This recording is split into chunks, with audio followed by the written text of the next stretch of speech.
অভিযান তো চলতেই থাকবে, কিন্তু যেটা সমাধান কোর্টের থেকেই সমাধান হবে আমার যেটা বিশ্বাস।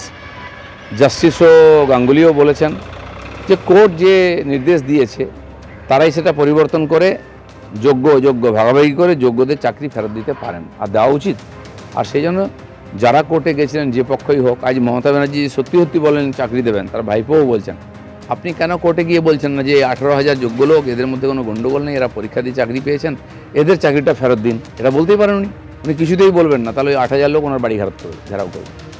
26,000 চাকরি বাতিল, যোগ্যদের তালিকা আজকে কি প্রকাশ করবে এসএসসি? এইরকম একটা আশ্বাস শিক্ষামন্ত্রীর তরফ থেকে পাওয়া গেছিল প্রায় 2.5 ঘন্টার বৈঠকের পর।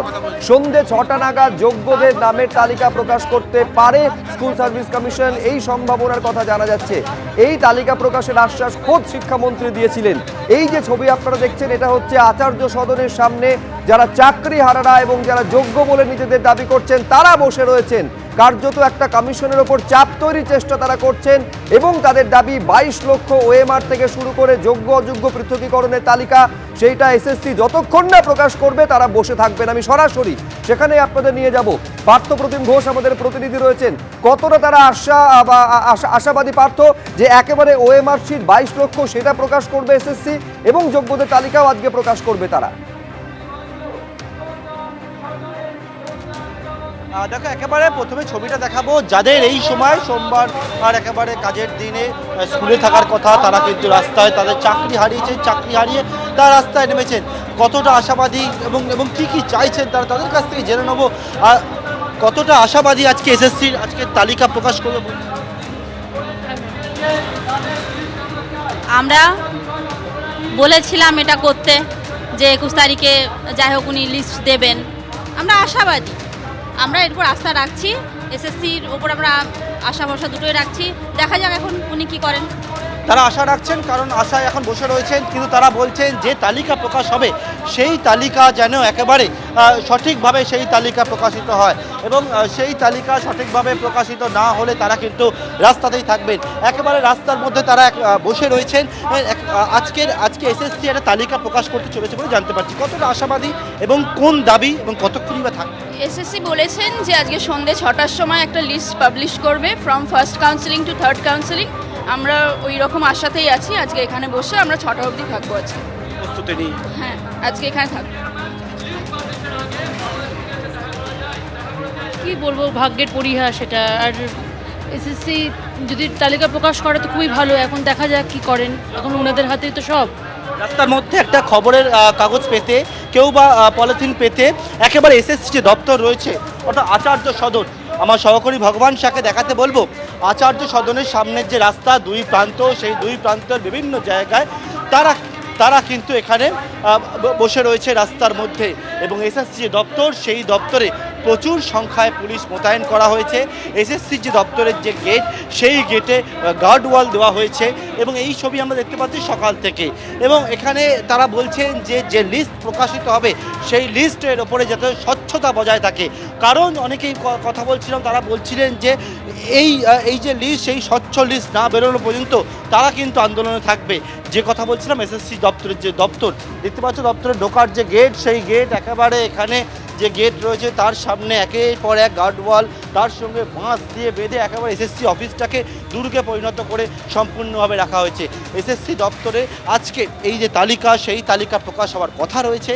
এবং তার আগে যারা চাকরি হারিয়ে রাস্তায় বসে রয়েছেন এসএসসি দপ্তরের বাইরে, তারা বলছেন তারা আশাবাদী। তারা এখনও পর্যন্ত যে বিষয়টা বলছেন, যতক্ষণ না পর্যন্ত সম্পূর্ণভাবে স্বচ্ছ তালিকা প্রকাশ হচ্ছে তারা এই আন্দোলনে পথেই থাকবে।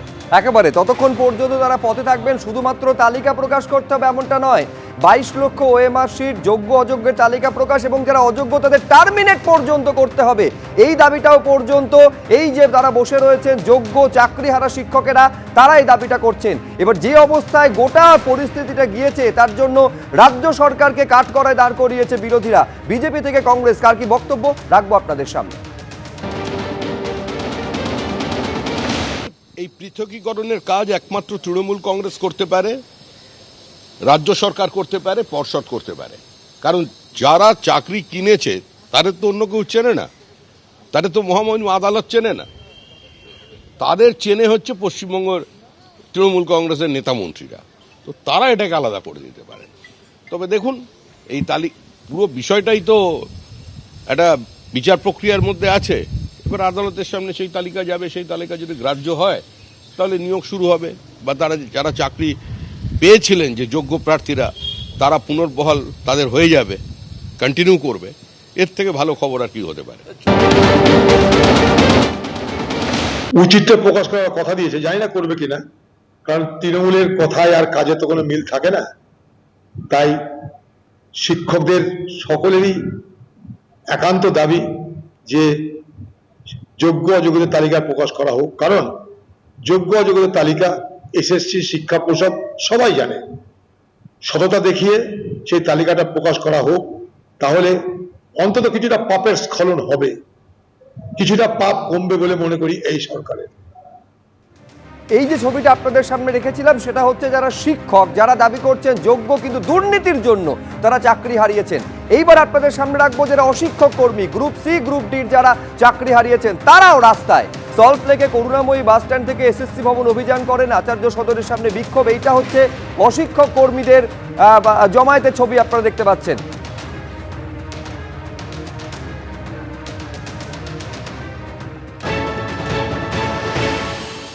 যতক্ষণ না প্রকাশ হচ্ছে আমরা কোনো কিছুতে বিশ্বাস করব না। আমরা অনেক দেখেছি, অনেক রকম রাজনৈতিক খেলা, আপনার ইমোশনাল খেলা দেখেছি। যতক্ষণ না পর্ষদ এটা করবে, এসএসসি এটা করবে, ততক্ষণ আমরা থাকবো আজকে রাস্তায়। আর এসএসসি অভিযানও হবে আজকে। আমরা যতক্ষণ না যোগ্য লিস্ট অযোগ্য লিস্ট 22 লক্ষ ওএমআর প্রকাশ না হবে, আমরা রাস্তায় সারাদিন পড়ে থাকবো। আমরা সকলে দিয়েছি ওএমআর, যখন স্ক্যানিং সকলের হয়েছে, এসএস সুপ্রিম কোর্ট হাইকোর্ট যখন সব জায়গায় বলা হচ্ছে যে টেন্টেড এবং নন টেন্টেড দুটো পার্ট আছে, তাহলে টেন্টেড নন টেন্টেড সকলের ওএমআর কিন্তু প্রকাশ করাই উচিত একসঙ্গে। কোনোভাবে এর দ্বিচারিতা আমরা কিন্তু মেনে নেবো না যে আগে এটা হবে পরে ওটা হবে, ওর সংখ্যা বেশি বলে ওটা পরে হবে, আর সংখ্যা কম বলে আগে হবে, এইটা কিন্তু আমরা কোনোভাবে মেনে নেবো না। আর যদি হয় তাহলে আমরা কিন্তু আন্দোলন বৃহত্তর দিকে নিয়ে যাবো এবং এসএসসি অফিসের সামনে আমরা আন্দোলনে বসবো। আমরা কিন্তু আন্দোলন থেকে উঠবো না যতক্ষণ না লিস্ট পাবলিশ হচ্ছে।